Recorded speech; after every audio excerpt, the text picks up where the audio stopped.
রাধে রাধে। হরে কৃষ্ণ। সামনেই আসতে চলেছে বৈশাখ মাস। আর এই বৈশাখ মাসে তুলসী রানীর অনেক সেবা দিতে হবে। তুলসী বৃক্ষের অনেক মহিমা আছে। আর এই বৈশাখ মাসেরও অনেক মাহাত্ম্য আছে। তো সেই সব বিষয় নিয়ে তো আমি অবশ্যই ভিডিও দেব আপনাদের। কিন্তু আজ আমি এই তুলসী মাতার যে বিশেষ মহিমা কথা, বিশেষ বিশেষ কিছু কথা যা আমাদের সাধারণভাবে চলার পথে যা কিছু প্রয়োজন সব কিছু আমরা এই তুলসী মাতার এই সহজ সেবার দ্বারা আমরা পেতে পারি, সেই সব বিষয় নিয়ে আলোচনা করতে চলে এসেছি।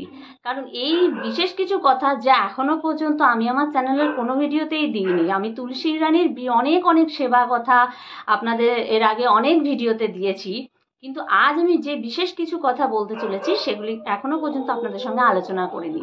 তাই এখনো পর্যন্ত যাদের বাড়িতে তুলসী বৃক্ষ নেই অবশ্যই তুলসী বৃক্ষ রোপণ করে ফেলুন, কারণ সামনেই বৈশাখ মাস আসছে। ভগবানের প্রীতিবিধান করতে হবে, আর তার জন্য অবশ্যই আমাদের তুলসী রানীর সেবা দিতেই হবে বৈশাখ মাসে। আর আমরা জীবনে যা কিছু যাই আমরা জানি যে তুলসী বৃক্ষের সেবার দ্বারা, তুলসী মাতার সেবার দ্বারা আমরা তুলসী রানীর কাছ থেকে কৃষ্ণ প্রেমভক্তি চেয়ে নিই। তো এই কৃষ্ণ প্রেমভক্তি আমরা তুলসী মাতার কাছ থেকেই পেতে পারি। কিন্তু আমরা কজন এই কৃষ্ণ প্রেমভক্তির মানে বুঝি?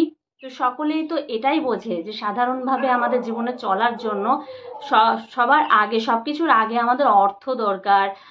কেউ চায় শান্তি, কেউ চায় অর্থ, কেউ চায় জীবনে অনেক সমৃদ্ধি, অনেক সুখ শান্তি, এইসব কিছু সকলের জীবনেই কিছু না কিছু এগুলো পাওয়ার আছে, চাওয়ার আছে, যেগুলো তাদের কাছে সাধারণভাবে মনে হয়। কারণ কৃষ্ণ প্রেম ভক্তিটা সবার মাথায় ঢোকে না, কারণ সেই বিষয়ে হয়তো সবাই এখনো অতটা গভীরভাবে যায়নি। তাই আমাদের ভক্তদের জীবনে যারা ভক্তির পথে চলছে তাদের জীবনে হয়তো কৃষ্ণ প্রেম ভক্তির কিছুটা মাথায় আসলেও সাধারণভাবে চলার জন্য আমাদের প্রত্যেকেরই, সে ভক্তই হোক বা যেই হোক, তাদের জীবনেও কিছু হলেও অর্থের প্রয়োজন আছে, সুখ শান্তি সমৃদ্ধির প্রয়োজন আছে। তো সেই সব কিছুই সকলের জন্যই আজকের এই ভিডিওটা, যে আমরা সব কিছুই কিন্তু এই তুলসী রানীর কাছ থেকে, তুলসী মাতার কাছ থেকে আমরা পেতে পারি, যা হয়তো অনেকে অনেক রকমভাবে অনেক দিকে ছুটোছুটি করে সেগুলি আয়ত্ত করতে চাইছে। ঠিক যেরকম অনেকে অর্থের জন্য বাড়িতে মানি প্ল্যান্ট লাগায়, অনেকে ওই ঘরের বাড়ির কোন কোণে কি বস্তু রাখলে আমাদের উন্নতি হবে, কেউ আবার বাড়ির কোন প্রান্তে কোন জিনিসটি পুঁতে দিলে কি করলে, এসব যে নানা রকম টুকটাক অনেকে করে থাকে, যে ঘরের সুখ সমৃদ্ধির জন্য, কেউ শান্তির জন্য, আয় বৃদ্ধির জন্য, কেউ বা আবার শারীরিক সুস্থতার জন্য অনেক সময় ছুটে বেড়াচ্ছে, যে কিছু না কিছু দ্বারা যদি কিভাবে আমাদের মানে সব দিক থেকে সুখে শান্তিতে থাকবে। তো সব কিছুই আমরা কিন্তু তুলসী মাতার কাছ থেকে পেতে পারি, যদি আমরা বাড়িতে অবশ্যই তুলসী বৃক্ষ লাগিয়েছি এবং তার সঠিক সেবা দিচ্ছি, তাকে প্রেমের সঙ্গে তার সেবা দিচ্ছি, তো অবশ্যই আমরা তুলসী মাতার কাছ থেকে সব কিছু পেতে পারি। মানি প্ল্যান্ট অনেকে লাগিয়ে থাকে যে যে তাদের বাড়িতে অনেক অনেক আয় হবে, অনেক আয় বৃদ্ধি পাবে, অনেক আয়ের উন্নতি হবে, আর্থিক উন্নতি ঘটবে, এই ভেবে হয়তো অনেকে লাগিয়ে থাকে। কিন্তু যে ঘরে তুলসী বৃক্ষের সঠিক সেবা হয়ে থাকে, তুলসী মাতা সেই ঘরের দারিদ্রতাই ঘুচিয়ে দেন। তো আমাদের প্রত্যেকের হিন্দু সনাতন ধর্মের ঘরে ঘরে কিন্তু তুলসী বৃক্ষ হওয়া অত্যন্ত আবশ্যক। এখনো পর্যন্ত হয়তো 40% ঘরে তুলসী বৃক্ষ নেই, হয়তো নেই। তো আমাদের প্রত্যেকেরই উচিত প্রত্যেকের বাড়িতে একটি হলেও তুলসী বৃক্ষ লাগিয়ে দেওয়া, কারণ এর দ্বারা আমরা জীবনে সব কিছু লাভ করতে পারি। কৃষ্ণ প্রেমভক্তি থেকে শুরু করে আমাদের জীবনের আর্থিক কষ্ট দূর হয় এর দ্বারা, এই তুলসী বৃক্ষের সেবার দ্বারা। প্রেমের সঙ্গে যদি আমরা তুলসী রানীর সেবা দিতে পারি, তো তুলসী মাতা আমাদের জীবনের দারিদ্রতা দূর করে দেন, আমাদের জীবনে অশান্তি বিপদ সব কিছু তিনি দূর করে দেন, এবং আমাদের জীবনের সুখ শান্তি সমৃদ্ধি সব কিছুই তিনি আমাদেরকে দিয়ে থাকেন। কৃপা পাই আমরা তার কাছ থেকে। তো কিভাবে তার বিশেষ কিছু সেবা রয়েছে, যেসব সেবা নিয়ে একটু আলোচনা করতে চাই আজকের এই ভিডিওতে। তো তুলসী রানীর বিশেষ সেবার মধ্যে একটি হচ্ছে যে কোনো ব্যক্তির মৃত্যুর পর, আমি এর আগে আলোচনা করেছিলাম একটি ভিডিওতে, আমার চ্যানেলে গিয়ে দেখে নিতে পারেন, যে কোনো ব্যক্তির মৃত্যুর পর শুকিয়ে যাওয়া তুলসী কাষ্ঠ তার দাহ কার্যের সময় সেখানে দিয়ে দিলে তার বৈকুণ্ঠ ধাম প্রাপ্তি ঘটে। তো ঠিক সেই রকম কোনো ব্যক্তির হয়তো পিণ্ডদানের সময়, সেই পিণ্ডদানের সময় যদি তুলসী পাতা যুক্ত করে পিতৃতর্পণ করা যায় তো আমাদের 1000 পিণ্ডদানের ফল লাভ হয়ে থাকে। অর্থাৎ একবার যদি পিণ্ডদানের সময় আমরা তুলসী পাতা যুক্ত করে পিণ্ডদান করি তাহলে আমাদের সেই পিতৃতর্পণের আমরা 1000 বার পিণ্ডদানের ফল লাভ করতে পারি। তো এতটা মহিমা রয়েছে তুলসী রানীর। শুধুমাত্র তাই নয়, তুলসী কাষ্ঠ শুকিয়ে গেলে সেই শুকিয়ে যাওয়া তুলসী কাষ্ঠ দ্বারা আমরা যদি যজ্ঞ করি তো সেই যজ্ঞে আমরা অগ্নিষ্টম যজ্ঞের ফল লাভ করে থাকি। এবং শুকিয়ে যাওয়া তুলসী কাষ্ঠ দ্বারা আগুন জ্বালিয়ে সেই আগুনে যদি ভগবানের ভোগ রন্ধন করে ভগবানকে নিবেদন করা হয় তো ভগবানের কাছ থেকে আমরা এতটাই কৃপা লাভ করি যে মেরু সমান অন্নদানের ফল লাভ করে থাকি। মেরু সমান অন্নদানের ফল লাভ হয়ে থাকে এই শুকিয়ে যাওয়া তুলসী কাষ্ঠর আগুনে যদি ভগবানের ভোগ রন্ধন করি এবং তা ভগবানকে নিবেদন করি, ভগবানের এত কৃপা লাভ হয় আমাদের।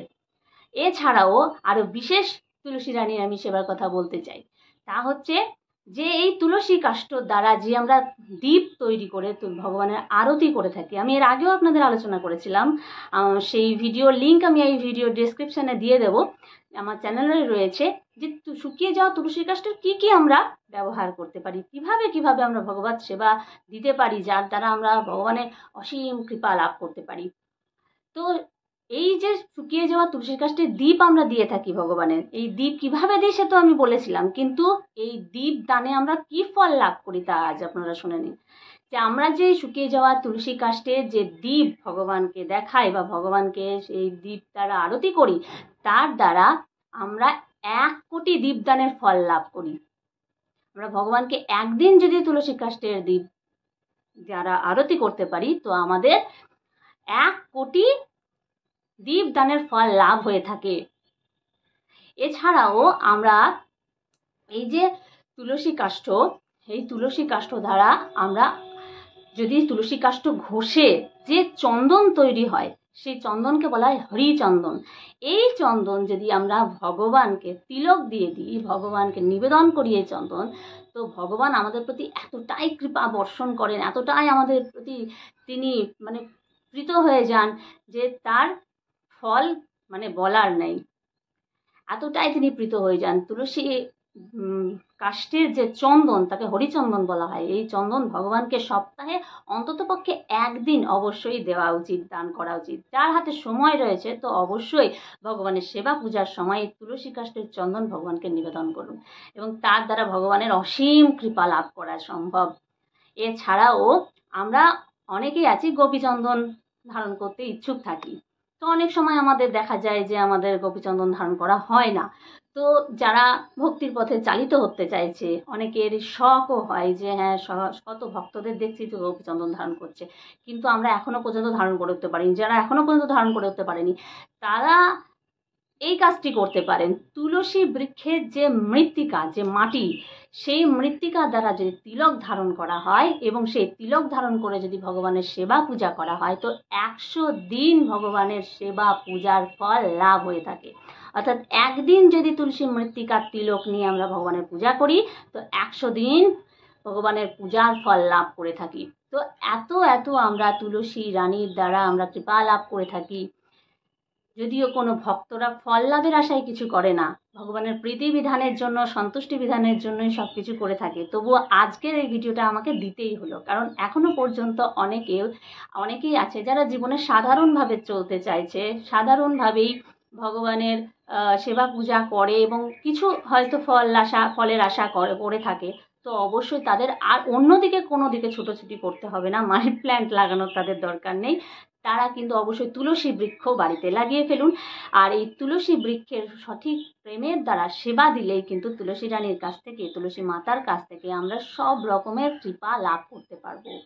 আমাদের জীবনে সুখ, শান্তি, সমৃদ্ধি, ধন সম্পদ সব কিছুই লাভ সম্ভব। যতটুকু আমাদের জীবনে প্রয়োজন এবং প্রয়োজনের অতিরিক্ত কোনো মানুষেরই যত কিছুই করুক না কেন তা কখনোই লাভ হওয়া সম্ভব নয়। কারণ ভগবান যার জন্য যতটুকু লিখে রেখেছেন, যার যতটুকু প্রাপ্য রয়েছে এই জন্মে, সে ততটুকুই লাভ করবে, সে ততটুকুই পাবে।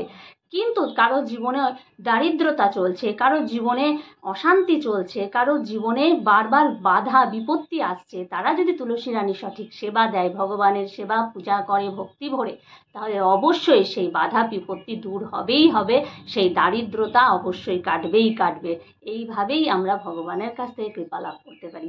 হরে কৃষ্ণ, রাধে রাধে।